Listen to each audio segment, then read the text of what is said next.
Ang intense ng mga kaganapan ngayon sa abot kamay na pangarap sapagkat sa wakas nga ay makakatakas na si Don Pepe dahil sa tulong ni Zoe.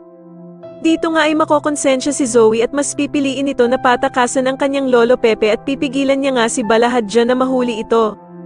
Samantala ay natulungan nga ni Doktora Katie si Lynette na makatakas sa kamay ng mga tauhan ni Moira, kaya naman ay agad silang magtatatakbo para makatakas.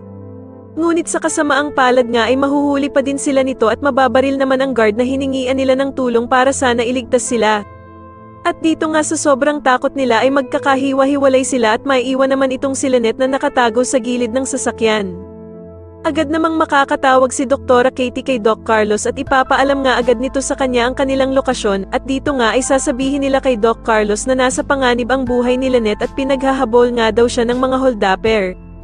Kaya naman ay agad na pupuntahan ni Doc Carlos sila Lynette upang tulungan sila sa kamay ng mga holdapper. Sa kabilang banda naman ay muli na naman ngang naisahan ni Moira sila Doc Robert dahil sa hindi naman sila sumunod sa usapan nila na ibibigay nila si Lolo Pepe kapalit ng 100 milyon. Sobrang manginginig naman sa galit itong si Giselle nang puntahan nila ang basurahan at hindi nga nila nakita doon ang ama nilang si Lolo Pepe at halos himatayin nga ito sa sobrang sama ng loob at hindi nga daw niya kayang mawala ang kanyang ama.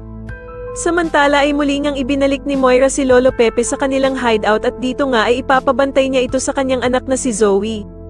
Hindi naman kakayanin ni Zoe ang iuutos ng kanyang ina na si Moira, na kung magtatangka nga daw na tumakas si Don Pepe, ay huwag siyang mag-aalinlangan na barilin ito at sasagutin naman siya ni Zoe na hindi niya daw ito kayang gawin sa kanyang Lolo Pepe.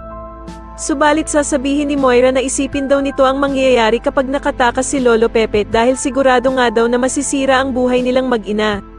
Sa tingin niyo magtagumpay kaya ang pagpapatakas ni Zoe kay Lolo Pepe at makauwi na nga kaya ito nang ligtas, mas lalo na nga talagang nagiging exciting ang mga susunod na kaganapan kaya naman ay mas lalo pa nating abangan ang mas lalong gumigandang abot kamay na pangarap. Maraming salamat po sa inyong panonood at sana po ay masubscribe niyo ako. Maraming salamat po.